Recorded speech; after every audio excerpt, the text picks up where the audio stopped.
శ్రీ మహాగణాధిపతయ నమః. ఐం మహాసరస్వత్యే నమః. శ్రీ లలితాంబికాదేవ్యే నమః.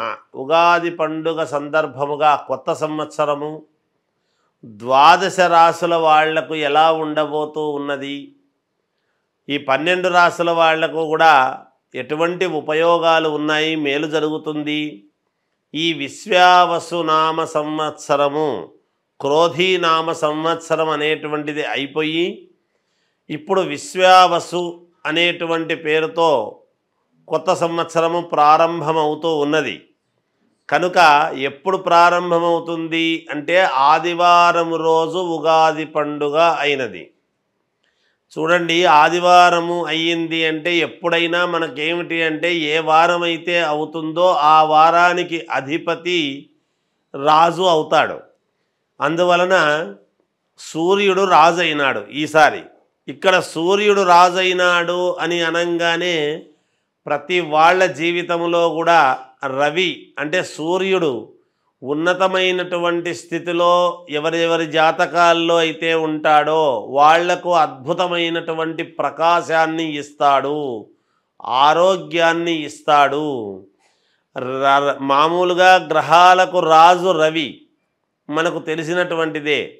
కానీ ఎవరెవరి జాతకాల్లో అయితే సూర్యుడు అనుకూలవంతముగా ఉంటాడో వాళ్లను ఒక ఉన్నతమైనటువంటి స్థితికి తీసుకువెళ్ళటం అనేటువంటిది జరుగుతుందిగాక. కాబట్టి ఇవి రాసులు అని చెప్పటం అనేటువంటిది సామాన్యముగా ప్రతిసారి చెప్పినట్టుగానే చెబుతాం. ఎవరు ఆందోళన చెందాల్సినటువంటి పనేమీ లేదు. నిజానికి అందరికీ అద్భుతముగానే ఉంటుంది. చిన్న చిన్న ఏవో దోషాలు అవి ఇవి ఉంటే కాస్త పరిహారాలు అనేటువంటివి సర్వ సామాన్యమైనటువంటి విషయమే కదా. అందువలన ఎవరెవరైతే వాళ్ళ లగ్నాన్ని బట్టి, ముందు లగ్నం అనేటువంటిది చాలా అవసరం. ఎప్పుడు కూడా ఏ లగ్నములో పుట్టాము, లగ్నానికి ద్వితీయంలో ఎటువంటి గ్రహాలు ఉన్నాయి, ఇవన్నీ కూడా చాలా చూసుకోవాల్సినటువంటి అవసరం ఏర్పడుతుంది. అందువలన ఈ విశ్వావసు నామ సంవత్సరము కొత్త సంవత్సరము సందర్భముగా 12 రాసుల వాళ్లకు ఒక్కసారి ఎలా ఉంది ఏమిటి అనేటువంటి విషయాన్ని ఇప్పుడు మనం తెలుసుకోబోతూ ఉన్నాము. మకర రాశి వారికి ఈ ఉగాది పండుగ నుండి మళ్ళీ వచ్చే ఉగాది పండుగ వరకు కూడా ఎలా ఉండబోతుంది అంటే బాగుంది, యోగదాయకముగా ఉంది అనేటువంటిది తెలియజేస్తూ ఉన్నాను. ఆదాయము 8, వ్యయం 14, రాజపూజ్యత 4, అగౌరవము 5. అదేమిటి 8 ఆదాయం ఉంటే 14 వ్యయం ఉంది కదా, మరి ఎలా బాగుంటుంది అని అనుకోవద్దండి.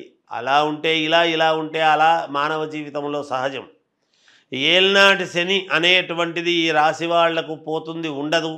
ఇప్పటికీ ఇన్నాళ్ళు కష్టపడటం అనేటువంటిది, ఇన్నేళ్ళు కష్టపడినటువంటి మీరు ఇక కష్టం అనేటువంటి మాట లేకుండా సుఖపడేదానికి చాలా యోగవంతమైనటువంటి కాలముగా భావించాలి. మీరు గతములో ఇన్నేళ్ళు పడ్డ కష్టం అనేక రకాలుగా ఎన్నో రకాలుగా కష్టపడి ఉంటారు. సహజం, ప్రతివాడు కష్టపడి ఉంటాడు. అయితే ఇక్కడ శని ప్రభావం అనేటువంటిది పోవడం వలన అదే కష్టపడినటువంటి దానికి ఫలితం, ఎప్పుడో కష్టపడితే ఇప్పుడు ఫలితాన్ని ఇవ్వటం అనేటువంటిది యోగమే కదా. మరి మంచి అనుకూలం ఉంటుంది. అన్ని రంగాలలోనూ విజయాలే, ఎక్కడా అపజయం అనేటువంటి మాట ఉండదు. ఏ పని పట్టుకున్నా విజయమే, ఏ అడుగు వేసినా విజయమే, ఏ కార్యక్రమం మొదలుపెట్టినా విజయమే.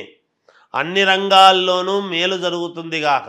ఎక్కడా నష్టం అనేటువంటి పదము రాదు, మీ చెవిన పడదు. లాభాలు కలుగుతాయి. మీరు ఎటువంటి పనులు చేసినా, ఎక్కడికి వెళ్ళినా ఏదో ఒక లాభము లేనిదే ఉండదు. ఖచ్చితంగా మీకు లాభాలు ఏర్పడతాయి. విదేశాలకు వెళ్ళాలి అనుకునేటువంటి వాళ్లకు వెళతారు, విదేశాలకు వెళ్ళడం జరుగుతుంది. అక్కడ వ్యాపారాలు చేయాలనేటువంటి దాంతో మొదలుపెట్టి వ్యాపారాలు చేస్తారు, తప్పకుండా మేలు పొందుతారు. రాజకీయాల్లో ఉండేటువంటి వాళ్లకు పదవీ యోగము, ఖచ్చితముగా పదవి అనేటువంటిది మిమ్మల్ని వరించి తీరుతుంది. మీరు వేరే పార్టీలో ఉండినా ఇప్పుడు నడుస్తూ ఉండేటువంటి పార్టీకి పిలిచి ఇవ్వటం మీరు ప్రయత్నము చెయ్యండి.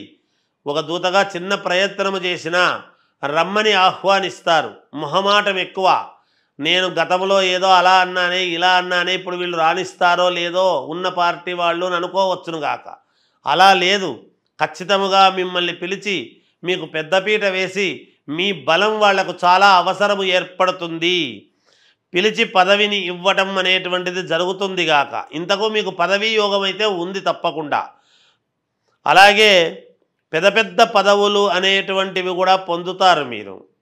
కుటుంబములో ఇబ్బందులు అనేటువంటివి కొన్ని సర్వసాధారణం. అప్పుడప్పుడు కొన్ని ఇబ్బందులు రావటం అనేటువంటివి మానవ జీవితంలో సహజం. కానీ అవే సర్దుకుంటాయి. స్త్రీలకు చాలా యోగవంతముగా ఉంటుంది, బాగుంది. అలాగే డాక్టర్లకు ఈ రాశి వాళ్లకు చాలా మేలు జరిగేటువంటి పరిస్థితి ఉన్నది. అలాగే విద్యార్థులకు చాలా యోగకాలముగా ఉన్నది. సినిమా రంగంలో ఉండేటువంటి వాళ్లకు, కళారంగంలో ఉండేటువంటి వాళ్లకు, సాహిత్య రంగంలో ఉండేటువంటి వాళ్లకు, కళలు నేర్చుకున్నటువంటి వాళ్లకు, చేతి వృత్తులు, కళలు ఇలాంటివన్నీ ఫైన్ ఆర్ట్స్ అని ఉంటాయి. ఇవి నేర్చుకున్నటువంటి వాళ్లకు చాలా అద్భుతమైనటువంటి యోగకాలముగా భావించాలి. ఇన్నాళ్ళ ఇది మీది వేరు, ఇప్పుడు మీకు వేరు. కనుక ఒక్క మాటలో చెప్పాలి అంటే గతములో ఉన్న మీరు ఇప్పుడు టోటల్ భిన్నంగా మారాల్సినటువంటి అవసరము ఉన్నది. ఎవరైనా అనుకూలాలు వస్తే మారక తప్పదు కదా. ఎంతటి వాళ్ళైనా మారక తప్పదు, మారుతారు కూడా. అందుకని మీరు కూడా మారండి, మేలు జరుగుతుంది. 12 రాశుల వాళ్లకు కూడా అంటే మేషము నుండి మీనరాశి వరకు కూడా మీ జాతకపరంగా ఏదైనా లోపాలు ఉంటే చేసుకునేది చేసుకుంటూ విశ్వావసునామ సంవత్సరములో మీరు ఎటువంటి పరిహారాలు చేసుకుంటే మేలు జరుగుతుంది అని గనక అనుకున్నాము అంటే గోవుకు అంటే ఆవులు ఉంటాయి. ఆవులో 33 కోట్ల దేవతలు ఉన్నారు అనేటువంటిది ప్రతీక అందరికీ తెలిసినటువంటి విషయమే. ఈ గోవుకు ఏం చేయాలి అంటే మంగళవారము, గురువారము ఈ 2 వారాలు మీరు గోమాత దగ్గరికి వెళ్ళి ఆ గోవుకు ఎడమవైపు ఉన్నటువంటి కొమ్ముకు మాత్రమే పసుపు పట్టించి కుంకుమ పెట్టి మీరు 9 ప్రదక్షిణలు చేసి ఆ గోవు తోకతో పుచ్చముతో మీ యొక్క తల మీద కొట్టుకొని రండి. ఇలా ఒక 7 సార్లు చెయ్యండి. రోజు వారం పొడవునా కాదు, ఈ సంవత్సరము పొడవులో 7 సార్లు చేస్తే చాలు, ఈ సంవత్సరానికి అంతా కూడా కలిపి. లేదా ఈ ఉగాది పండుగ అయిన నెలలోనే 7 సార్లు చేసుకున్నారు అంటే కూడా సంవత్సరం అంతా పని చేస్తుంది. అది కూడా కాదా అంటే ఓ శ్రావణ మాసము, కార్తీక మాసము ఇలాంటి మంచి మంచి మాసాల్లో చేస్తాము 1-2 సార్లు అనుకొని అలా చేసుకున్న పుణ్యఫలమే. ఏది ఏమైనా ఈ సంవత్సరములో ఒక 7 సార్లు అయితే గోవును మీరు సందర్శించి 9 ప్రదక్షిణలు చేసి ఆ గోవు ఎడమ కొమ్ముకు అంటే మనము నిలబడినటువంటి చోట కుడి చేత్తో ముట్టుకుంటే దానికి ఎడమదవుతుంది. అటువంటి ఎడమ కొమ్ముకు మాత్రము పసుపు పట్టించి కుంకుమ పెట్టి ఏదైనా తోటకూర లాంటిదో, పళ్ళో లేదా ధాన్యం అంటే బియ్యము కాకుండా జొన్నలు కానీ ఇలాంటివి లేదా అలసందలు కానీ ఇలాంటివి ఏవో ఉంటాయి కొంచెం, అలాంటివి ఏవి పెట్టినా పుణ్యప్రదమే అవుతుంది, మీకు మేలు జరుగుతుంది, చాలా వరకు పరిహారము జరుగుతుంది అని తెలియజేస్తూ జయోస్తు.